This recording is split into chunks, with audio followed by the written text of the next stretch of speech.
Welcome, folks, to our Newton South Grade 10 Family Night. We just, as the webinar just opened up, we're watching our participant count rise. Once we see it level off a little bit, we will get started with the evening. But thank you for joining us.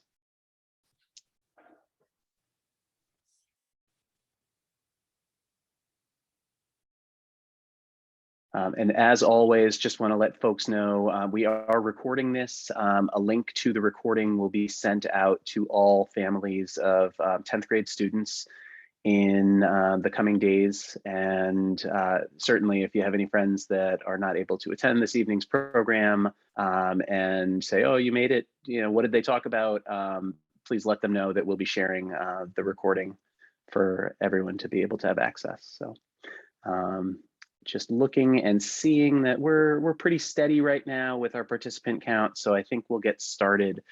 It's my pleasure to welcome you. My name is Dan Rubin. I am the department chair for the school counseling department, and tonight we'll be talking to you about some topics related to what is to come, not just the remainder of this school year, but as your children look to the latter half of their high school experience.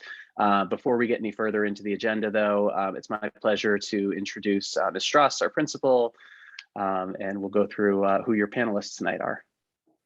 Thank you, Dan. Hi, everyone. Tammy Strauss, principal of Newton South High School. I'm really excited to be here with you tonight, and I'm going to hand it off to Jason, the vice principal.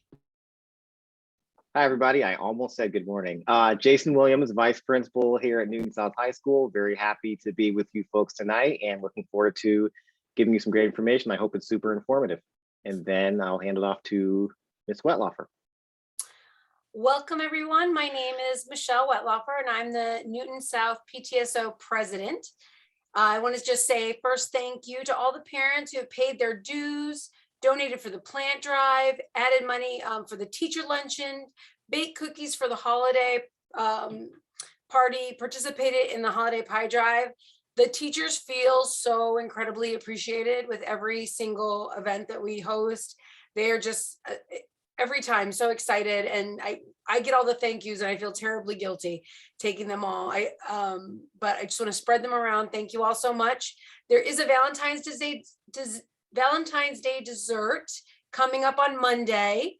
We're asking parents to make desserts, buy desserts, send them in with their student or drop them off at my house the night before. If your child's in Cutler or Goodwin House, there is only one dessert for Cutler and two desserts for Goodwin. So there'll be some hungry teachers with sad eyes. So if you feel inclined, there are lots of spots open on every house, but those two houses are particularly light.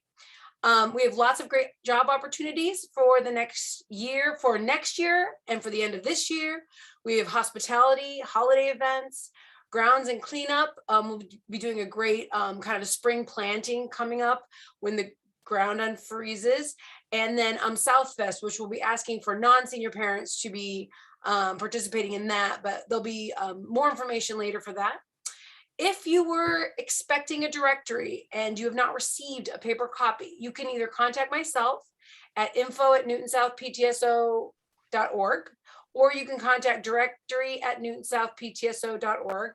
I've put all the links in the chat, and one of us can get you your directory. I will be at school next week and able to drop them off at your child's house for your child's schoolhouse so that they can pick them up directly at school. So just shoot me a note, shoot Meryl a note who runs a directory, and we will get you reconnected with your school directory. Thanks so much. Great. Thank you, Michelle. So tonight's agenda, I referenced earlier, we'll spend some time talking to you about a number of topics that relate to the remainder of this year for your students. And really, they are forward-looking as well. So you'll hear from Mr. Williams, who will talk to you about our MCAS schedule of testing for 10th grade students as we head into the second half of this year. But our first topic for the evening that really does start to think about next year is course registration.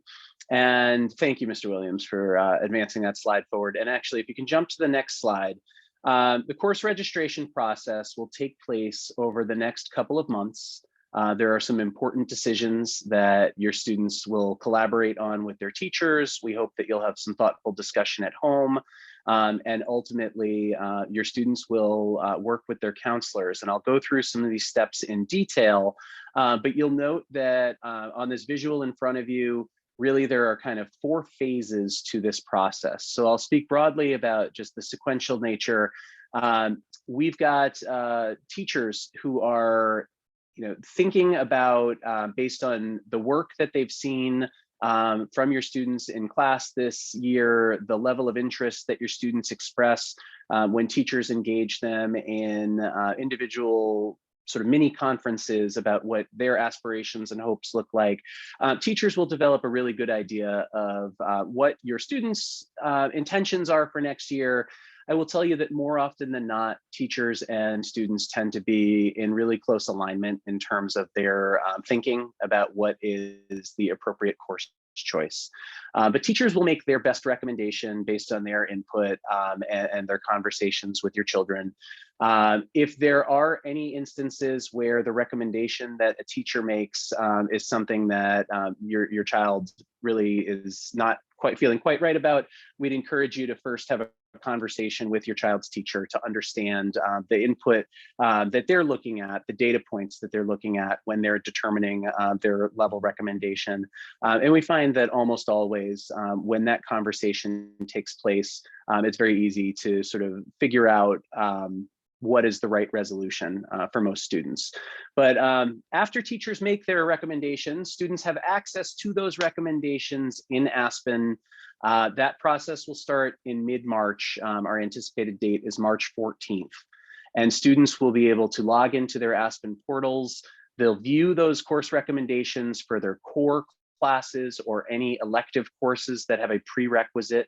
And they'll be able to make additional elective choices and alternate choices. They will do that right through their Aspen portal. Corresponding with that time frame and into a period that actually extends beyond when the student course request window closes, school counselors will be meeting with students. So this will start mid-March, right around the 14th, when student request windows open up, and continue all the way through to the end of the month. Counselors will be meeting with students individually to conference over course requests. And then that will feed into our verification process, which is we will be emailing home a PDF to you or posting in your child's Aspen Documents portfolio, a list of all the courses that they are signed up for as of April 1st. And that really becomes, we will have a process outline that we'll share with you. In the last couple of years, it has been a Google form. I will tell you that there is some active discussion right now, whether that will continue to be a Google form or if we might return to a paper verification process. That decision simply hasn't been made yet, but we will offer clarification in the days ahead. But that verification process is really important because it's the opportunity for your students and for you to take that one final look at your students' course requests and to make sure that they accurately reflect the courses that you would like and your student would like to be enrolled in for the coming year.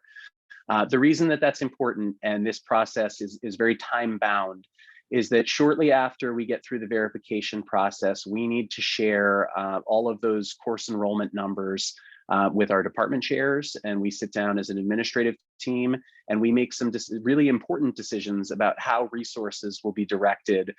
So it's really important that we have an accurate count and that you and your students understand that the course selections that you make in April are the courses that we expect that you'll be enrolled in, that your children will be enrolled in the coming year. And it's one of the reasons why it is difficult and sometimes impossible for students to change their mind and to change their course choices once we reach a certain point in this process. So just want to be very upfront about that. Sorry to belabor it, but Mr. Williams, can we jump ahead to the next slide? So just to revisit a couple of these pieces that I mentioned. So the digital version of our program of studies that does have some new courses that we're really excited to be offering this year. That will be posted to the website by Friday, February 18th. I actually understand from some discussions today that it's possible it may be up even earlier in the week next week. But prior to the February break, students will have access to the online version of our program of studies. As I mentioned, when we return following the February break through mid-March, there's a 2-week window where teachers will be using some class time to do some individual conferencing to understand your students' preferences, really to kind of reconcile those recommendations and preferences with one another, to have a conversation about, if there's a difference, why is the teacher maybe doing that, seeing that. We, as a school, sometimes have a designation of review in June, where if a student wants to access a course at a certain level and the teacher isn't quite sure yet, they might say, okay, we're going to review this in June, and the teacher might set some really clear goals for the student of what they'd like to see over the balance of the school year in order to give them the confidence to, in June, make that recommendation for the level that the student might be aspiring to. But just wanted to share that. And as I said, teachers at this point will be putting their course recommendations into Aspen, so that during that window from March 14th to the 21st, students will be able to see those courses that have been recommended, again, to select alternates, to select their elective choices, and really to make sure that they've got the full and robust academic program that they're hoping to schedule themselves for their junior year. Mr. Williams, can you jump to the next slide, please? So again, just to reiterate, that window for students to have individual course registration conferences with their school counselors will take place. And I just want to highlight, there's a few items that we will be really paying close attention to in those meetings. They're point of discussion, really in just about every individual conversation we have. Those are graduation requirements. Is your student on target to fulfill all of their graduation requirements in a timely fashion? We do have some students who, coming out of 10th grade and into 11th grade, maybe have not taken any elective courses in the fine and applied arts, or technology, engineering, computer science, child development, family and consumer science. They haven't taken any of our elective area courses. They've been focused in other areas. We want to make sure that they're progressing towards the graduation requirement in that particular area. We have conversations about what students might need to be looking for based on their post-secondary vision. If it's a student who is aspiring to apply to very highly selective colleges, how might those course considerations might look different from someone who's saying, yes, I want to apply to four-year college, but I know I'm not going to be applying to the most selective colleges in the country. We want to make sure that students are planning for sufficient credits and block counts so that they are assured a schedule that is full and robust, and they don't have too much downtime. We want to also make sure that students are signing up for alternates for all of their courses. It's a very difficult situation if a student has an elective choice that maybe is not offered for one reason or another, or if they have two courses where there might only be offered in one place in the schedule and they're in conflict with one another and they have not selected an alternate. There are instances where the scheduler or me as the director of guidance who's working during the summer, maybe trying to reach out during the summertime to find an alternate for a hole in a schedule. And it's much safer if students are very thoughtful upfront with their alternate choices. So please, we encourage you to have that conversation with your children. We also will spend some time talking about, are we exploring interest areas? Is there a real innate curiosity, something that really sparks a joy and a love of learning, that there's an opportunity to explore that in our curriculum, and we might be encouraging a student to cultivate that interest. Every now and again, I will have students, and in just a moment, I'll talk a little bit more about this balance piece. But I'll have students who will feel like there are courses that they must take or are supposed to take, and they enroll in those courses at the expense of the courses they really want to be taking. And it's important that we're thoughtful about these conversations of why do we want students to sign up for the courses that they want to sign up for, and balancing long-term and short-term interests. So in this context where I use the word balance on this slide, we're actually thinking more here about a balance of rigor levels, your students' time in and out of the school day. We certainly recognize that at times Newton South can be an intensely stressful academic environment in terms of the way a lot of students experience it. We as a school are working with our student senate and mental health task force with the Senate. The counseling department really works hard to try to get students to make really thoughtful, informed choices. I'm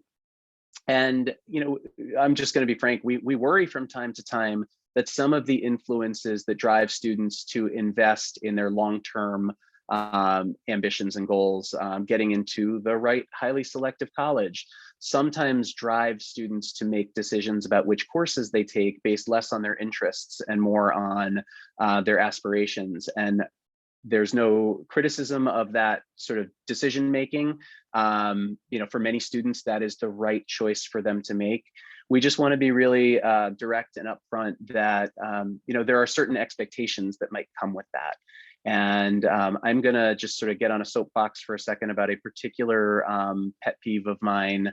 We have a lot of students who during their junior year feel pressure to sign up for a 6th academic class beyond sort of the traditional 5 core majors that your students may be thinking of or maybe enrolled in, with an English course, a history course, math, science, world language. And the most common areas where we see students pushing for a 6th major class, just to be very direct with you, in the junior class, oftentimes it's AP statistics, AP chemistry. There are a couple of areas where students have internalized the message that this is the opportunity to really sort of set yourself apart and demonstrate your commitment to your academics in the eyes of future admissions representatives from colleges. And I just want to share that there are lots of ways that students can do that, and it doesn't necessarily have to mean taking a 6th academic class, especially if that is at the expense of another elective area of interest that they have been pursuing sequentially, or if it's the kind of decision that is going to cause them to sacrifice healthy habits around sleep and self-care and their ability to engage in other activities they enjoy or time with their friends. So I don't mean to be sort of a downer about this. I just think it's important to have realistic conversations, and these are the kinds of things that if you have any questions whatsoever, I encourage you to have a conversation with your child's school counselor about it.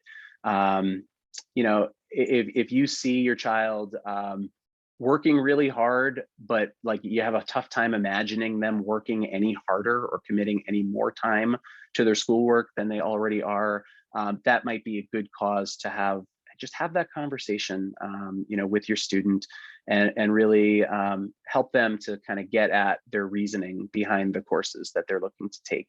Mr. Williams, if we can jump to the next slide. There's just a little bit more about this. So I know I've touched on a couple of these. So just some of these additional considerations: strength of schedule. That's a phrase that you might hear college counselors use, college coaches. It's sort of a buzzword, or academic rigor around, is your student taking sort of the most rigorous program available to them?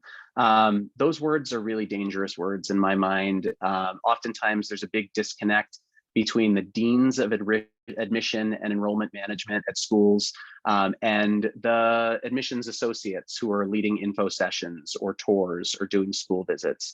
And it's not uncommon to sometimes have the inexperienced admissions representative, thinking they're being cute or clever, talk about students should take the most rigorous program available, and someone will say, is it better that my child gets a B in an honors class or an A in an ACP class? And the admissions rep, they'll act like they're making the joke for the first time. They'll say it's better to have the A in the honors class. those kinds of comments are not helpful, and sadly, they're part of what fuels, I think, some of the stress and the pressure that our students feel. Strength of schedule does not need to mean all honors classes. It does not need to mean that every student or any student aspiring to, to apply to the most selective colleges needs to take every AP class available to them. It's about designing a program that allows them to deeply investigate their areas of interest, and to show that that intellectual curiosity exists, not just in one domain, but in many areas. So I oftentimes think it's better for students to, excel in the ways that they can in school, but to also make sure they're leaving time in their lives to excel, and just immerse themselves in other areas of interest. So planning time for joy, whether that's being involved in performing arts ensembles, playing on a sports team, just hanging out with friends, and being a young person, making sure that your students have time in their lives for that. Bucking peer pressure, by that, there are certain peer groups in our school that are more likely to sort of message to one another that, oh, I'm taking a 6th class this year. Are you taking AP statistics? Are you almost the competitive, here's my plan, and it's like, you gotta sort of put the ante on the table to hang with that crowd. I hope, I'm not saying anything scary. I'm just describing some of the competitive culture that your kids might experience. You might hear them talk about at home. I don't think anyone is doing anything intentionally to perpetuate it, but it takes intentional effort to push back against it. So, again, just a conversation that is worthwhile to have at home. Depth versus breadth. Again, getting back to this idea of your students immersing themselves in the things that they love. That is something that colleges really, if that's sort of something that's important to us, is how does this look as we, think forward towards some of those long-term goals. Colleges do really love to see that students have found areas of real deep intellectual curiosity that they've leaned into. Does that mean every student needs to identify, that's something that they're passionate about as a 15, 16-year-old? Absolutely not. But it is something that the more students feel like they're engaged in the have-tos, the harder it is for them to really find the things that really light a spark, that get their fire going, and that make them truly intellectually curious. And that just feeds into this last point, just the focus on the why. So as you think about the courses that your child is thinking about, you're having conversations at home, I always think it's helpful to ask them why they want to take the courses they want to take. Sometimes it may be, all my friends are signing up for this elective, and I think it would be really fun to have a class with them. And that's an okay reason, right? It doesn't have to be because this is the thing I've always wanted to do. But it is helpful if they have a reason that really resonates and means something beyond just, it's what I feel like I'm supposed to do. So I'm gonna, at this point, sort of stop with some of that editorializing. I see also that there are some questions in the Q&A. Some of those will wait to the end. Some of them we may answer live. But I'm just looking to see if there's any that are really kind of relevant to approach right now, before I hand it off to Mr. Williams. So I do see one question here where it says, is a course recommendation mandatory or a suggestion? So if a teacher puts in a course recommendation for the core classes, generally speaking, every student, just because of our graduation requirements, is going to take an English class next year. Every student really is going to take a US history as a state and local graduation requirement, with maybe some rare exception if a student is taking courses in a different sequence for one reason or another. Likewise, biology as a junior. So, there are certain courses that everyone is going to take the course that their teacher recommended them for in all likelihood. There may also be some recommendations that come in that a student might say, you know what, my ceramics exploratory teacher recommended me for ceramics studio next year. I don't want to take ceramic studio. So students can delete a recommended course. But the nuance there is it really depends on whether we're talking about a core class or an elective class. And the other piece that I would say is when we're asking the question, is a recommendation mandatory? If the question there is asking, if the student wants honors, the teacher recommends ACP, can the student override that recommendation?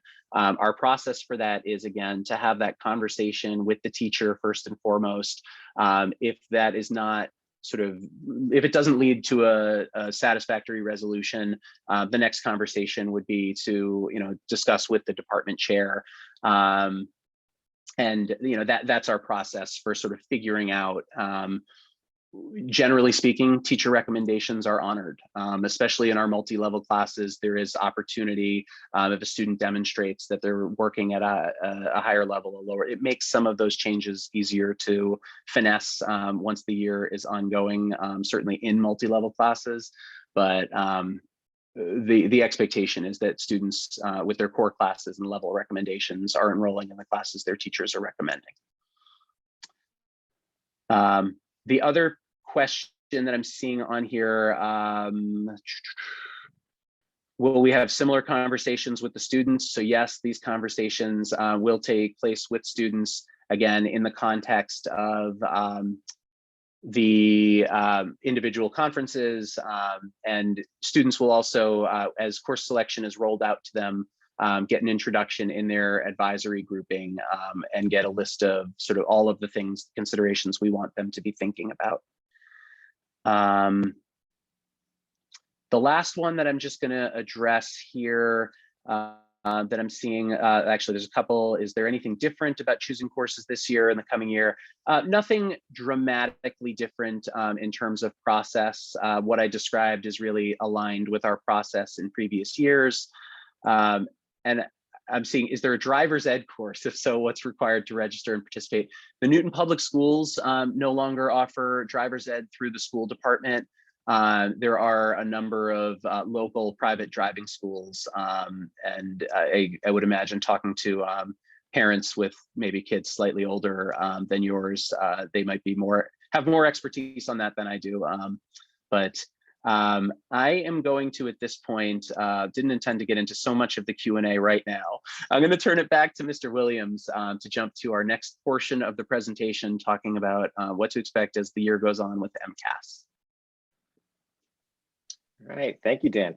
So as Dan mentioned, we're going to talk about MCAS, so which for those of you who may be new to Massachusetts stands for Massachusetts Comprehensive Assessment System. So it is the Massachusetts state test, and 10th grade.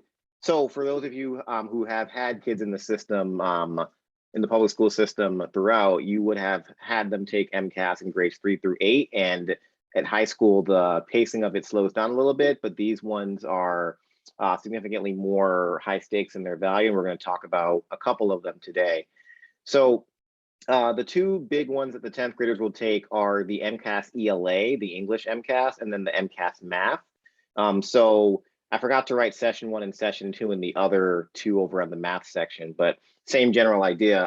MCAS ELA will take place on March 22nd and 23rd, so Tuesday, Wednesday. And then the MCAS Math will take place on the 17th and the 18th. Every 10th grader takes these two tests. So all 10th graders will be registered for that test, and there's a couple of occasional extra students who may get added depending on certain situations. But for the sake of this particular night, every grade 10 student does take both of these tests.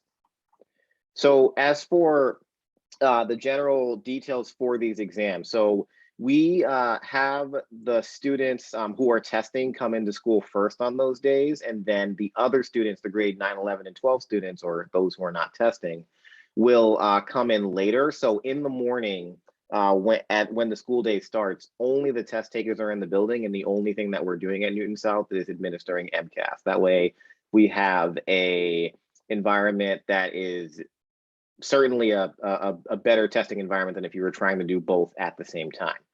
So once all the other students do come to school, we will have a reduced modified class schedule. So we don't have full details of what these schedules are at this time. We're still working on those details, but students would be in fewer classes than usual on those 2 days. And the other students would be coming back after the main MCAS administration is over. So there may be some students, for example, who may need additional time beyond our regular test window, and we'll have supports in place for those students as we need to. For the MCAS, students do have to use school issued Chromebooks, so they may or may not be using their Chromebooks as a normal tool in their classes right now, but for this exam, they really do need to. And as we get closer to the MCAS exam date, they will need to make sure that their version of Chrome is up, their version of Chrome is up to date, and that all of those other things are set. So we'll have instructions for that. We may end up doing an advisory or something of the sort. So we're still working on those details. So they use a online system called TestNav, and I'll actually show you some examples of some practice tests that use that actual site. So you can get a very brief feel for what it looks like. And then the other important thing about the MCAS exams is that in grade 9, students would have taken the science MCAS exam. So I believe here it's typically physics is what we have. And then that and the grade 10 ELA and math exams are graduation requirements. So students do need to pass those exams to graduate. There were situations due to the pandemic where some older students in, I believe, class of 2022, yes, current seniors, would have had modified requirements for graduation because of the effect of the pandemic. But with the class of 2024 and beyond, we're at the point where it's going to go back to standard. So those rules no longer apply. There's a couple of other resources here that are just worthwhile, which we can give a link to towards the end. So there's some release test items from past years, and there's also some student tutorials in case you ever wanted to see anything related to this. So for example, this link would take you to, for those of you who are inclined to look through these things, there's some language arts released items, some math released items. And if you go through these, you'll show each of the grades. We're looking at grade 10, for example. And as an example, here is a grade 10 computer-based released item where you could go through, pretend to be a guest, go on and so forth. And the test generally looks something like that. I won't get into the full weeds of like how to answer all the questions and all that jazz. Though my experience being a math teacher is coming back to me as I look at these dilations here. But anyway, I actually did teach that back in my past school. So those are examples of practice tests and stuff that you could look at with your child, and then teachers will also look at as a way to practice, especially getting used to the online testing format. And then there's also a second link here. I just clicked on this one down here, which again, we'll send towards the end, which has student tutorials. So in case a student needs to learn how to use the actual platform, they could use this. And again, as needed, teachers will go through this with their students as well. But just to make you aware that those resources also exist as well. So that's really the gist of MCAS. The big thing is just knowing that it is coming. It does happen in March and May, and then we do it for the 9th graders in June. So 10th grade is the big MCAS year. And actually, and the other thing that's worth noting too is that this is the last standard MCAS year for students. So if students pass the grade 10 MCAS, which the lion's share of our students do, then they would no longer need to be taking an MCAS exam from this point to the end of their time in high school. So this is the last and final one. So I don't know if there are any MCAS related questions that popped up, but if there are, I can look at them. Yeah, so I think, and I'm not sure if Mr. Rubin is better equipped to answer these, is just what is the link between like MCAS scores and getting into college? A few people ask that. You're on mute, Dan. Thank you. I did put a typed response to that question in the Q&A if anyone wants to look. But the answer around, how are MCAS scores used? On an individual basis, there are really only two purposes that MCAS scores are used for. One is to make sure that students are meeting the minimum standard for what the state calls, and this is just their terminology, competency determination in each of three areas: English language arts, math, and science, technology, and engineering. So as Mr. Williams, yeah, as many of you, well, actually last year was such a non-traditional year, but students did take physics MCAS. So most of our ninth graders take the physics MCAS as their science. I did see a question in here, if our child came to Newton from another state and didn't take a ninth grade science MCAS last year. We do have students take the MCAS exam in another subject area. Mr. Williams, you actually may be fresher on this than I am. As I recall, the last time that I was looking at the science, technology, and engineering regs, they were planning on discontinuing the chemistry exam. And I think, did they end up discontinuing? Ms. Struss, did I see you nod there? Yes, so they've discontinued chemistry and tech and engineering. They still have physics and biology. Right. So depending on what science course your student took last year, if they have already completed a full year course, either last year or here at South this year in biology or physics, then we would give them the opportunity to take the MCAS course exam this spring in the science that they have already completed. If, for instance, they took an earth science class last year and are taking chemistry this year, and they've never taken a course in biology or physics, next year when they take biology, they would take the test at the end of their junior year with us. But if a student has completed a full year course of biology or physics, they are expected, even if it was in their ninth grade year, they would be expected to sit for that exam. So please, if that does apply to your child individually, you could reach out to their counselor, you could reach out to Mr. Williams or I, and we can sort of help make sure that you know the best answer for your own child so that they know what to expect as we head into the spring.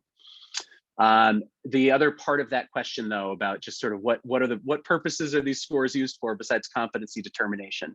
So there's a small number of scholarship awards that if a student enrolls at a Massachusetts public college or university, they can get a tuition scholarship. You'll be dismayed to know that the tuition portion of tuition, room, and board is a very small slice. So scholarship sounds so awesome, and every bit of money that someone else is paying for your students to go to college is, certainly a bonus. But when I say these are scholarship awards, I think the current dollar figure is around $2,500 a year. So relative to the overall cost of attendance in college, a relatively small amount, but again, and every dollar helps. But so students who score in the top 25% of their local high school, so at Newton South, if you add together a student's math, ELA, and science and technology MCAS scores, and then you sort of did it all in a rank order, students in the top 25% become automatically eligible for something called a John or Abigail Adams Scholarship Award.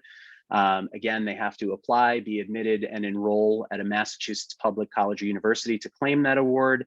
They have to enroll in their first semester after they graduate. But students may automatically qualify for that. The other tier of sort of MCAS-based scholarship is something called the Stanley Koplik Certificate of Mastery. To be eligible for that, students must score advanced in at least one of the three MCAS categories and at least, or exceeding expectations. I'm sorry, I need to use MCAS 2.0 language. Exceeding expectations in at least one category and meeting expectations in the other two, or they could be scoring exceeding in more than one area. But the point is they need to be meeting expectations in all three and scoring in the exceeding expectations category in at least one of those. That makes them initially eligible for the Stanley Koplik certificate.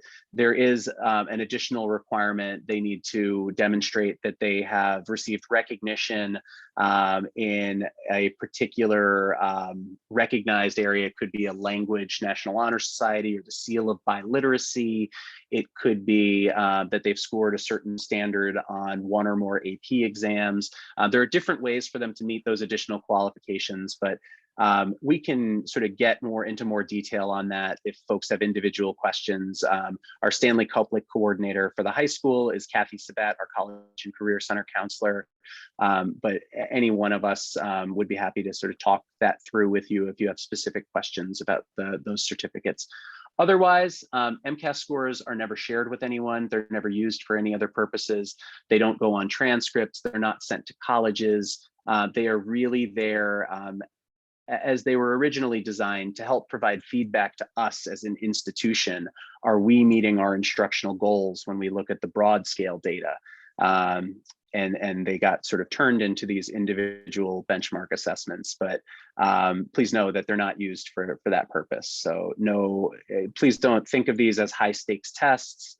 Your kids will have as much time as they need within the school day. Newton South students do very well with their MCAS testing. Their teachers on a day in and day out basis are preparing them. It's not something we cram for. It's not something that we spend a lot of time sort of practicing for. It's just something that your kids they will be prepared for this. They're in good hands. Sorry to go on so long there. Maybe I should mute myself again. No. That was good, because I think it's really important for people to also understand that, yes, that the exam is untimed, and the wording I believe they use is something to the effect of it's untimed, but they have the length of the school day to finish it. So even though we'll have a standard allotment of time that students have to take the test, if they need more time, they will get more time. There's no ifs, ands, or buts about that piece. But there's one more question here. I think two of them are actually kind of related, and I'll answer this one first. I don't remember getting the physics test results. How do we find the test score? So the test scores for the 9th grade MCAS should be in your child's Aspen documents folder. And if it's not there, then I would say that emailing me would actually be a good start, because it should be there. We did get those results. So if you were to check, and the Aspen documents folder is it's quite the bag, because there's just so many things there and it's not very organized properly. So you might have to dig a little bit for it, but there should be results there from last spring if your child took the physics exam that would say, how you scored, whether it's like exceeding expectations, meeting expectations, so on and so forth. So that should be in Aspen, but if it's not in Aspen, then let me know and we can look into why it's not in Aspen, because we should very well have a record for you, which kind of leans into the next set of questions, which is generally the gist of either someone didn't take the test or someone took the test the first time and didn't pass the test. So we do have situations where students, for example, will transfer in from another school and they may not have a record of an MCAS exam yet. So what happens in that case is we'll seat them for the next retest or the next exam that we can do. So they still will have to take it at some point. And that is also related to the answer to the question, what happens if they don't pass the first time? I would say, in Ted Lasso's words, believe they will pass the first time. But if that does end up happening and they don't end up meeting the criteria to pass, then we would give them some extra prep as needed. We would then enroll them for the next possible administration, and they can keep retaking the test essentially until they reach the graduation point. But again, believe they will definitely pass, and we will help support them through that process if we need to. But it's not a one and done type thing. And I think that's the more gist of the question. But I think at this point we can move on to the last slide and then potentially field any other questions towards the end. There we go, coming off mute again.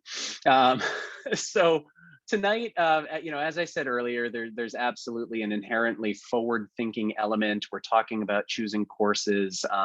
We'd be remiss if we didn't talk a little bit more just about some of the post-secondary post-secondary planning that you and your kids may be thinking about already.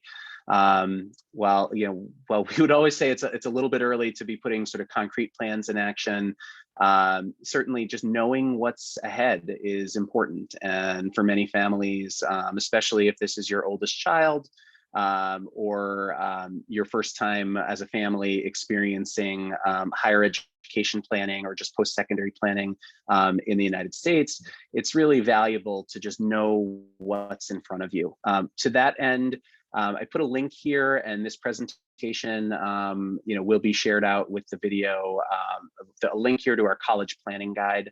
The college planning guide is it's like 120, 130 page document, really exhaustive, how families might systematically go about each element of the post-secondary planning process. It's not something we expect families to absorb and digest independently. It's something that we really do start to go into in great depth during the junior year. But this is for families that want to get a jump start, maybe peek ahead at what does this look like? I want to stay a few steps ahead of my son or daughter or my child. We encourage you to take a look at it. If it sparks questions, you can certainly reach out to your child's counselor or to Kathy Sabat. I also just want to make sure I emphasize we're starting a new program actually just in the next month. A month from today, in fact, in partnership with Newton Youth Services, an alternative pathways seminar that'll be taking place during wind blocks. It's really targeted towards 11th and 12th graders who are wanting to learn about alternatives to four-year college for their post-high school path. In this alternative pathways program, students will have opportunities to really in-depth explore trades, career education, service learning opportunities, some of our associate's degree programs and certificate programs at our state two-year colleges, really just to understand that there's an entire world of possibility out there with great employment prospects and income opportunities that don't necessarily require a four-year college degree. And we have a lot of students, I think it's important to name it and acknowledge it, a lot of students at Newton South who, they look around and they see the statistics that 85 to 90% of our students go directly to four-year colleges. And they say, yeah, but what if I'm part of that 15%? Why shouldn't I be just as purposeful in planning for my future? So we're really excited about this program and series to give students an opportunity to really have a long runway to investigate ideas that they might have for their future that might not be four-year college. College entrance exams. I wanted to spend just a little bit of time talking about that. I did see some questions about this. The first encounter that many of your students are likely to have with college entrance exams will be this coming October. We do encourage most juniors, especially any juniors that are expecting that they might apply to four-year colleges, even if it's even a glimmer of possibility. We would encourage them to take the PSAT, very low stakes test. Again, similar to MCAS, actually scores are only reported to us as a school and to your family. If your child chooses to share their information through the College Board's student search service, their scores would never be released directly to a school, but schools can purchase lists from the College Board of students who meet certain criteria. So they might say, we're interested in students from these zip codes who scored in this score range. And, your child might get some outreach based on their PSAT scores, but it's not because their scores were shared in any identifying way with a college or university. But there were some questions about test prep. Just again, to editorialize a little bit, test prep for the PSAT, it may be just what some students need in terms of calming some nerves. helping them to really sort of feel confident and prepared. Some people might say, you know what, why would you prep for the PSAT? The PSAT kind of is the practice, and you get some feedback, and then you can do more targeted prep between November, December, when PSAT scores are returned, and the spring of junior year, when students might be really gearing up to take the college entrance exams. There is no right or wrong or one size fits all approach. I would tell you that about 50% of our students at some point or another do some formal test prep, whether that's an option through Newton Community Ed. MIT every spring runs a SAT prep program. Those two just come to mind immediately because from a cost effectiveness, affordability standpoint, they're great value in their programs. But there are a lot of private providers in the area. They provide group classes, individual classes. I don't know that we can sort of say as a school that any one provider is better and worse than the other. I think it's really more about what your student needs.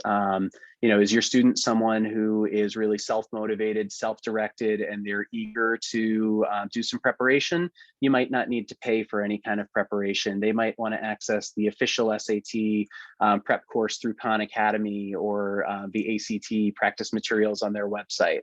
If your son or daughter is someone who benefits from having a little bit more structure, a little bit of external accountability, a class might be a good option for them to keep them motivated to do any kind of prep work.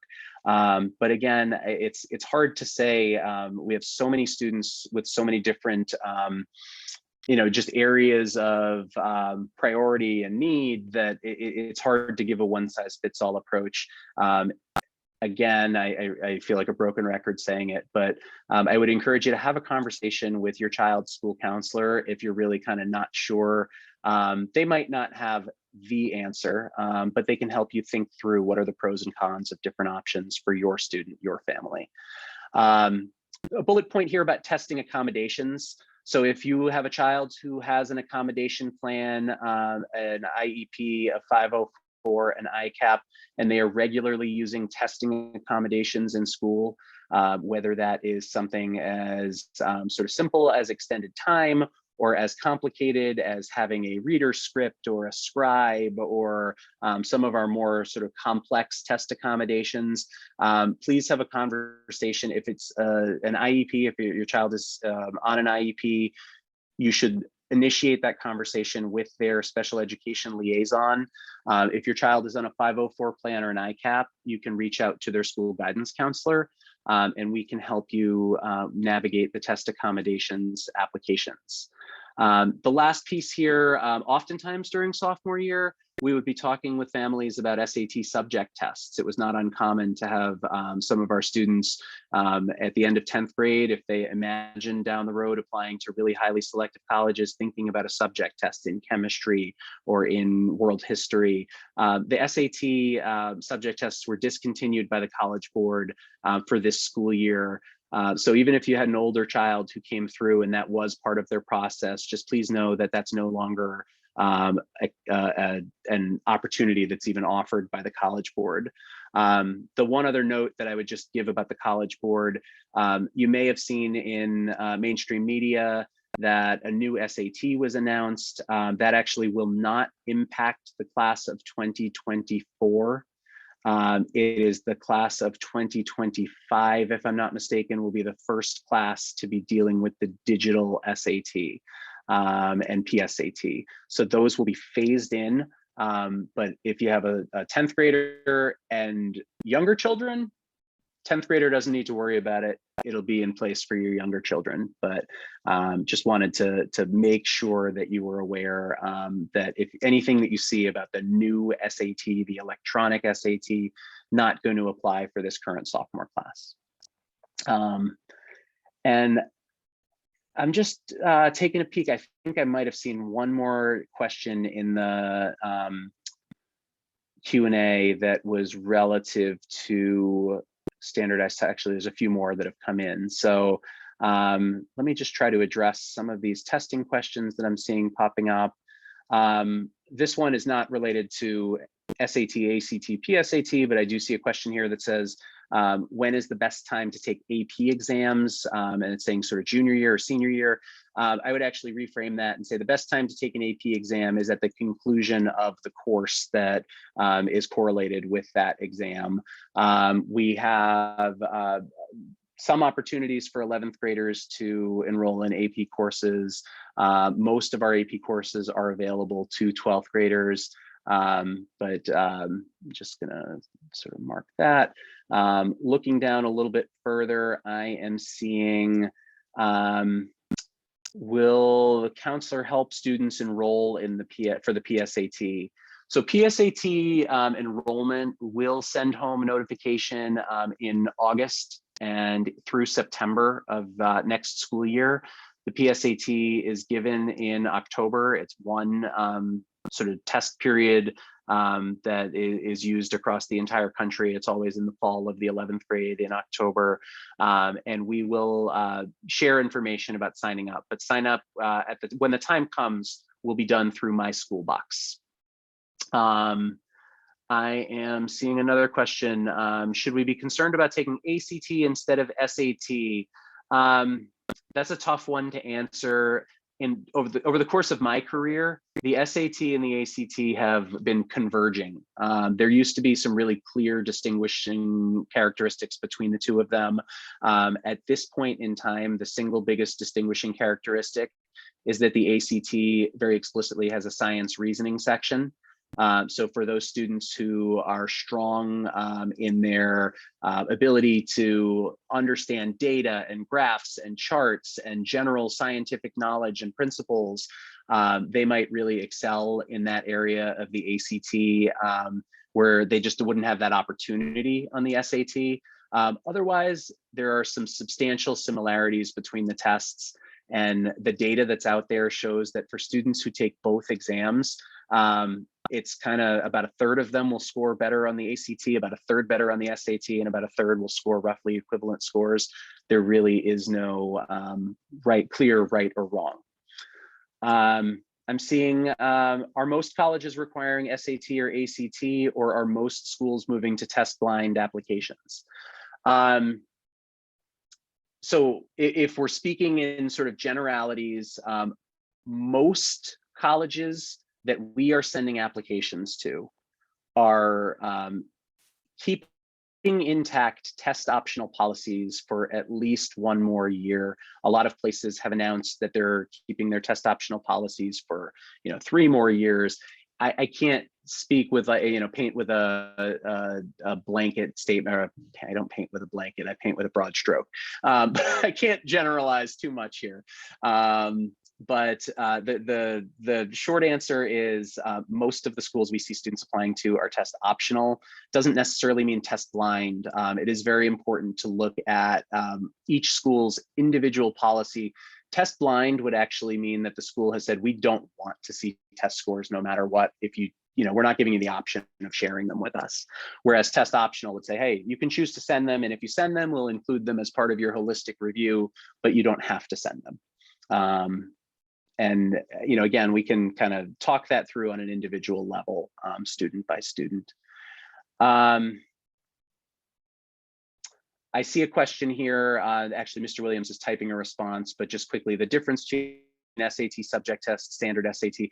As I said, the SAT subject test has been discontinued, but where the SAT evaluates students on evidence-based reading and writing and math really broadly, it's about the application of general academic skills students have developed. Subject tests were tied to very specific curriculum content, and they'd be a 60-minute test based just on world history, US history, literature, like 10 different world languages, a couple different levels of math. But since those are no longer offered, it's just not something students need to worry about. I think that's all the testing questions. I see a couple of other general questions here. Where can families find the college planning guide? Has it been updated since COVID? So it was updated a lot of our COVID updates are actually just on the College and Career Center website. You know, in a lot of ways, we're sort of still figuring out what the new normal looks like, and putting things in print, you know, as everyone's been experiencing across so many fields. The world is just changing so rapidly that it feels like everything is technology. By the time you put it in print, it's out of date. So, you know, we may be a little bit slower to update some sections of the college planning guide where information is changing by the moment, but it's reviewed and updated every year. Does Newton use a college comparison app or program like Naviance for parents? We actually are in the process of introducing 10th grade students to their Naviance accounts. In the 10th grade, we primarily use Naviance for the purpose of college career exploration and interest inventories, self-exploration. We don't give parent accounts, but parents, we encourage you to access with your student. So if your student has not yet gotten their Naviance code from their counselor, they can certainly see their counselor to get that code. Most of the counselors are either doing that during win block offerings where they'll, you know, their win block for a particular block or week might be, you know, sophomores come get your Naviance codes. Some counselors have not yet done that, but that is sort of where we're at right now. And if your child does not yet have their Naviance code, I would encourage them to touch base with their school counselor. All right, the one last question that I see on here, and it's, I mean, it's a yes or no answer. I don't really know sort of the why to it, but is there a National Honor Society chapter at Newton South? There is not a National Honor Society chapter. As a South graduate, I can tell you there never has been, to my knowledge. I don't really know the backstory on that. But in my years here at South, it's not something that I have heard any discussion or desire to add a chapter. Just sort of we'll leave it at that. I don't have much more to offer beyond just no, there is not. And sorry, I'm seeing one last question here, although I think that this was answered in the Q&A previously, but we can answer this live. The question is, does South have a requirement for community service or service hours? And while community service is certainly encouraged, it's something that colleges increasingly are paying attention to. How are students investing in their community beyond themselves? Is there a particular area where they, as a social emotional learning opportunity, have engaged in service work, develop maybe their capacity for empathy for others? We don't require it. In a lot of ways, I've heard discussion about pros and cons of requiring service. There are some people who feel that when it's required, it actually diminishes some of the value of it because it's not as much out of sort of service to others and completely selfless. It's sort of required to do this. But again, no intention as far as I know, unless Ms. Strauss sort of tells me otherwise, that we're thinking about adding a service requirement, but just wanted to be clear on that. And now I'm really going to stop talking. Well, thank you everybody for coming. We appreciate your time. Thank you, Mr. Rubin, for all of those insightful answers, and Mr. Williams for your presentation on MCAS and for helping people understand. Of course, if you have any further questions, feel free to reach out to any of us, to your child's dean, to the department head, the counselor. There's a range of supports that's available for you and your student. Again, thank you so much, and I hope everybody has a wonderful night. And I apologize for my cat. He likes center stage. Bye everybody. Have a wonderful night. Thank you so much for being here. Appreciate it. Thank you. Have a good night.